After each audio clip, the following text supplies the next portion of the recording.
feel like they got a good deal. So typically people will start and offer a limited number. People jump in and get it, and then once other people see people jumping in, other people jump in. So that's definitely a best practice there.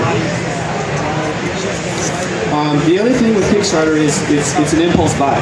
And so if you look at some of the stuff that Kickstarter has, projects with a reward of $20 or less get funded much higher probability than higher dollar projects, because it really is an impulse buy. So the lesson learned there, this one unfortunately is not 20 bucks, so I couldn't do it for me, is have something, a reward in the $20 kind of price range, if you can.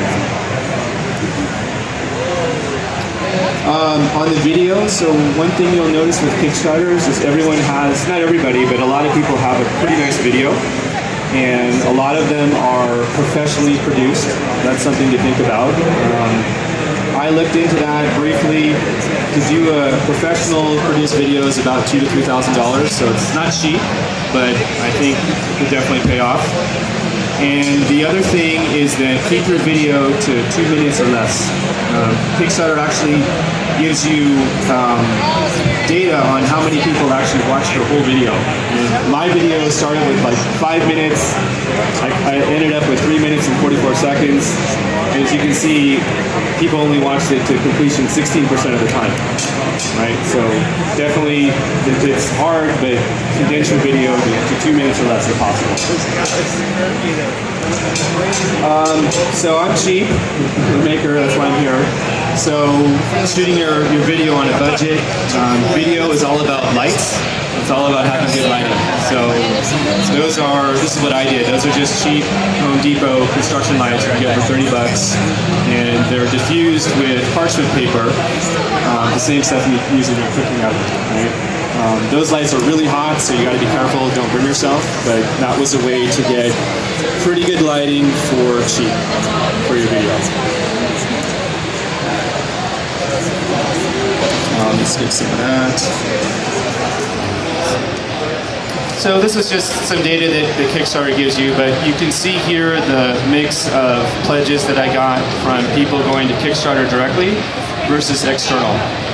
So as you can see, Kickstarter has a pretty strong community, so I actually got a lot of funding from just Kickstarter people directly versus external marketing that I did myself.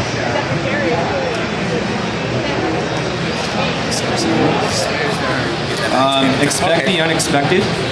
I recommend, and I should have followed my own advice, is whenever you can think you can ship your product, add a 2-month buffer, right, depending on the complexity of the product. So this was my prototype number 3.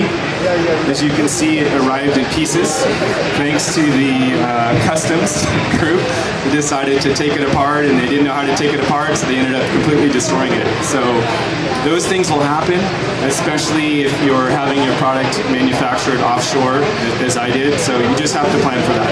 It's just the realities of doing a physical product is what can go wrong will go wrong. So build in the buffer time to your schedule. This was kind of a big mistake that I made, and shipping is expensive.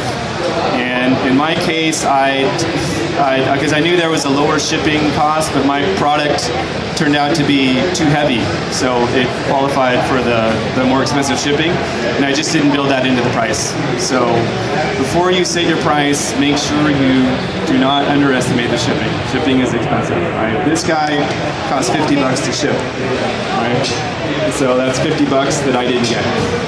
It's okay, but definitely don't underestimate the shipping. Okay, let me show a couple other ones here. The other thing that I wanted to talk about was, one thing that was interesting to me was looking at Kickstarters that failed, right? And one thing that you'll find on Kickstarter is that it can be a very public failure, right? Because it's your name on the project. It's not some company, it's you. So if you make a lot of promises and you don't deliver, that's your personal reputation. And so this was one particular one that somewhat well documented, but it was a guy in, I think he was in San Francisco. He raised 35 grand. Designer guy, never done a actual product before, and he just couldn't deliver. And he ended up just, his community, so if you look at this, somebody, that's actually a picture of him, so somebody took the time to Photoshop him as a monkey, right? And then if you read some of these comments, another one of his backers was a lawyer who decided to sue him, right? The guy's personal reputation was completely lost. He had to move to New York. Couldn't get a job, right? That's an extreme case, but the lesson is that make sure before you do your Kickstarter that you really have your act together, right? Because that, that didn't happen to everybody, but that's how things could turn out. It's sort of like a mob, right? Once one guy against you, everyone sort of jumps in, right? Which is what happened to this guy. Another thing I recommend is have your manufacturer selected before you post, right? Because in his case, he lost all his leverage. Because the manufacturers could go to his site and say, hey, I know you raised $30,000, but they sort of had him. He didn't have any negotiation leverage because they knew he had to deliver. So if you can, select your manufacturer up front. And that way you'll have a higher confidence of delivering as well. And I would even recommend is include the manufacturer as part of the design process. Right? Design for manufacturing is important. You may have a really good design, but it may not be good for manufacturing. So that's another best practice. Highly recommend doing that.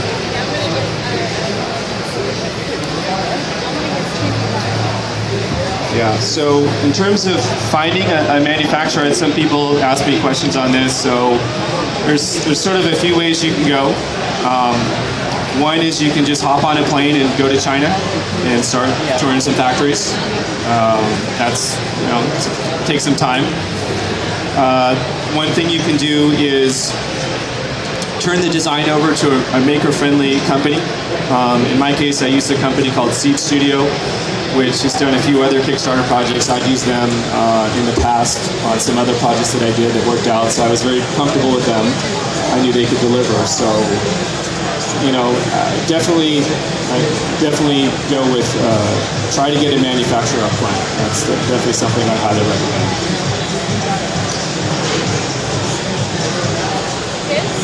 And so I think that's about it. Yeah. I can take any questions or